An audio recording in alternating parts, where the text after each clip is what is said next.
အားလုံးပဲမင်္ဂလာပါရှင်ရီတာကျိုးကနေကြိုဆိုပါရစေဒီနေ့ရီကဘဲဥငှက်6အာလူဟင်းလေးကိုချက်စားမှာဖြစ်ပါရဲ့ရှင်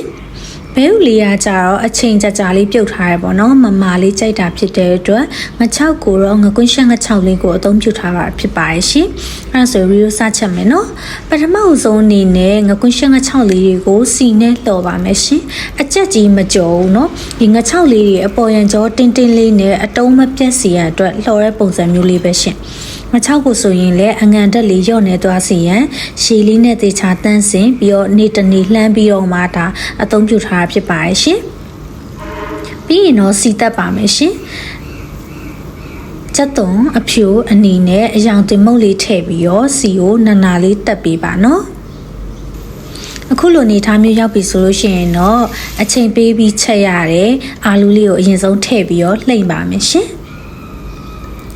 အာလူလေးထည့်ပြီးပြီဆိုရင်တော့ဘဲဥလေးထည့်ပါမယ်ရှင်ဘဲဥနဲ့အာလူလေးကိုထည့်ပြီးတော့တစ်ချက်လုံးပေးပါမယ်ရှင်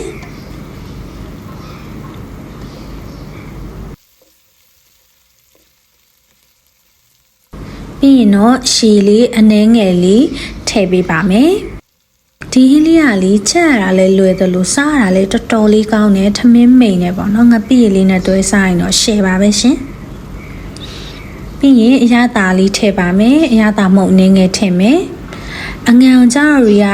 ငပြာရည်ကိုပဲအသုံးပြုထားတာဖြစ်ပါတယ်ရှင်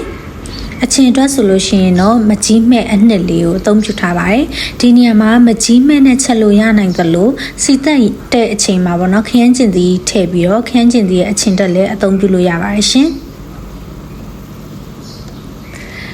အနံ့တော့လုံးဝပြည့်စုံနေပါပြီရှင်အာလူလေးတွေနဲ့ဘဲဥလေးတွေနည်းနည်းလေးပို့ပြီးတော့တင်းသွားအောင်ရေလေးနဲ့ငယ်ထည့်ထားမယ်ကဲအခုလိုနေထားမျိုးရောက်ပြီဆိုရင်တော့ရီတို့ငှက်6လေးစားထည့်လို့ရပြီပေါ့နော်စောနာလှော်ထားတဲ့ငကွင်းရှက်လေးတွေကိုထည့်မယ်ထည့်ပြီးရင်တော့3မျိုးပေါင်းပြီးတော့မှွေလိုက်ပါမယ်ရှင်အရသာလေးတွေစိတ်ဝင်သွားစေရန်အတွက်ပေါ့နော်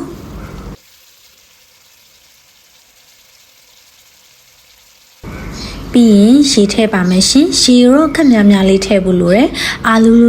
လူနူးစီရန်အတွက်နဲ့စီပြန်ရေကြံလေးစားကျင်တာဖြစ်တဲ့အတွက်ပေါ့နော်ရှည်များများလေးထည့်ပြီးတော့အဖုံးအုပ်ထားပါမယ်ရှင်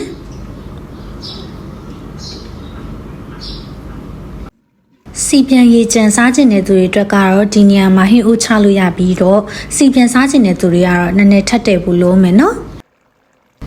ရီကတော့နောက်ဆုံးပိတ်အိတ်နဲ့လွယ်ငြုပ်သီးစိမ့်လေးမှုေးသွားအောင်အုပ်မယ်ပေါ့နော်ပြီးရင်တော့နန်းပင်အရန်ကြိုက်တယ်များများလေးထည့်လိုက်ပါမယ်ရှင်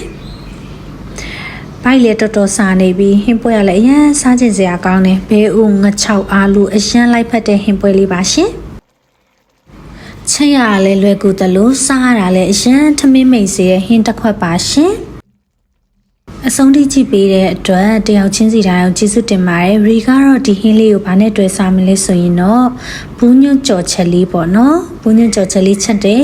ငပိရဆက်ဆက်လေးဖြော်ထားတယ်တို့စရာလေးပြင်ဆင်ပြီးတော့ဒီဘဲဥငှက်6အာလူဟင်းလေးနဲ့စားမှာဖြစ်ပါတယ်အားလုံးကျေးဇူးတင်ပါတယ်ရှင်